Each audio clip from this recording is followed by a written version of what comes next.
আসসালামু আলাইকুম এভরিওয়ান, আপনারা সবাই কেমন আছেন? আশা করি আপনারা সবাই ভালো আছেন। তো আজকে আমি আপনাদেরকে দেখাবো কালারফুল পাটিসাপটা পিঠা। তো এই জন্য আমি দুধটাকে আগেই জাল করে ঘন করে নিয়েছি অনেকটা, আর এখানে আমি খেজুরের গুড় দিয়ে দিয়েছি যেন গুড়টা আগেই গলে যায়, এই জন্য আগে দিয়ে রেখেছি আমি ভেঙে। তো আর এখানে নিয়েছি আমি সুজি, আর আছে এখানে চিনি, একটু ময়দা, আর হচ্ছে চাউলের গুঁড়ো, আর আছে স্বাদ মতো লবণ। আর নিয়েছি আমি এখানে কালার, 3টা কালার নিয়েছি আমি, যেহেতু আমি কালারফুল পাটিসাপটা পিঠা করব সে কারণে। তো এখন আমি খিরসাটাকে বানিয়ে ফেলবো, আর হচ্ছে আমি এখন বাটারটাকে রেডি করে ফেলবো। তো সুজিটাকে আমি ভালোভাবে ভেজে নিয়েছি, অবশ্যই ভেজে নিতে হবে। তো আমি এখন বাটারটাকে করে নিব ময়দা দিয়ে মিক্স করে, আর একটু হালকা একটু চিনি দিব।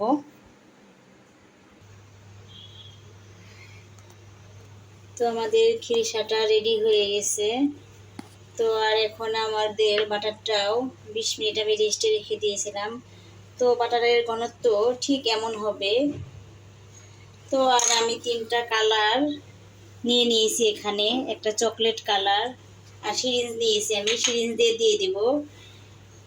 একটা পিঙ্ক কালার, একটা নিয়েছি আমি গ্রিন কালার। তো আপনারা কালারগুলো আপনাদের ইচ্ছা মতো দিতে পারেন। তো আমি একটা প্যানে আমি একটু তেল ব্রাশ করে দিচ্ছি। তো এখানে এখন আমি কালারগুলো দিয়ে দিব। তো কালারগুলো আপনারা যে কোনো শেপে দিতে পারেন, যে কোনো ডিজাইনের।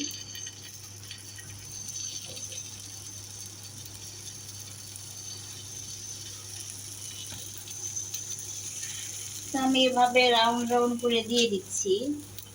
তো আপনারা যে কোনোভাবে দিতে পারেন, ফুল করেও দিতে পারবেন।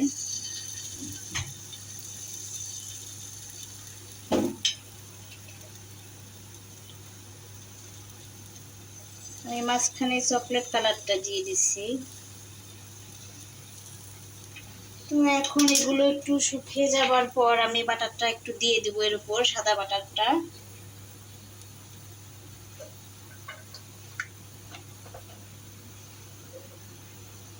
তো আমাদের 4-5টা শুকিয়ে গেছে।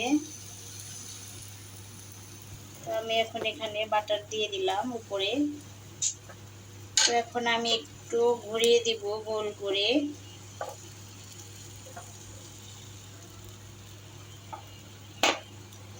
এই তো এখন উপরটা শুকিয়ে গেলে আমি এটাকে ভাঁজ দিয়ে দিব। তো আমাদের উপর পাশটা শুকিয়ে গেছে। এখন এখানে আমি খিরিসাটা দিয়ে দিব।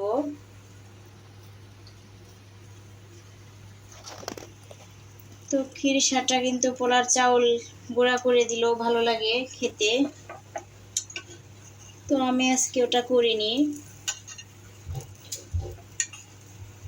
আমি সুজি দিয়ে করে ফেললাম খিরিসাটা। তো আসলে কালারটা হচ্ছে যে কোনোভাবেই দেওয়া যায় ডিজাইন করে। তো আমি অতটা ডিজাইন করলাম না তাড়াহুড়ার জন্য, এমনিতে অনেক লেট হয়ে গেছে। তো আমি আরেকটা দিয়ে দেখাচ্ছি। তো আবার একটু আমি তেল ব্রাশ করে দিয়েছি। প্রত্যেকবার একটু করে তেল ব্রাশ করে দিলে ভালো হয়।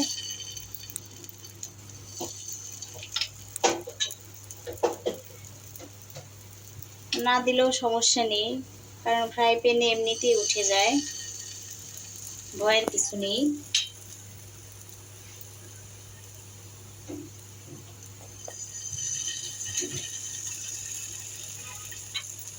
ব্যাস, এখন এটা শুকিয়ে গেলে আমি বাটারটা দিয়ে দিব, সাদা বাটার। তো আমাদের উপরটা শুকিয়ে গেছে। তো এখন আমি সাদা বাটার দিয়ে দিচ্ছি এর উপর দিয়ে। তো আসলে খুব সহজ এই পিঠাগুলো বানানো।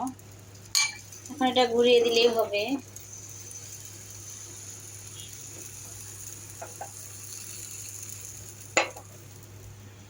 এখন উপরটা শুকিয়ে গেলে আমি ক্রিমটা দিয়ে দিব, খিরিসাটা।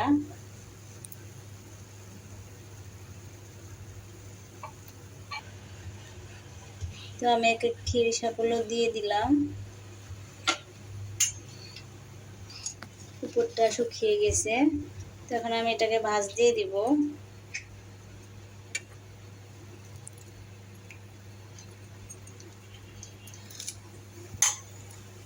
তো কালারটা দিলে কিন্তু তিতা থাকে না, যে অনেকে ভাবতে পারেন যে কালারটা হয়তো বা তিতা, খেতে সুস্বাদু হবে না, এরকম ভাবতে পারেন। আসলেও অনেকটা সুস্বাদু হয়, কালারটার জন্য খারাপ হয় না। তো আপনাদের ভালো লাগলে দিতে পারেন, আবার নাও দিতে পারেন। তো আজকের মতো ভিডিও এ পর্যন্তই। আপনারা সবাই ভালো থাকবেন, সুস্থ থাকবেন। আমার চ্যানেলটিকে লাইক সাবস্ক্রাইব করে দিবেন। আল্লাহ হাফেজ।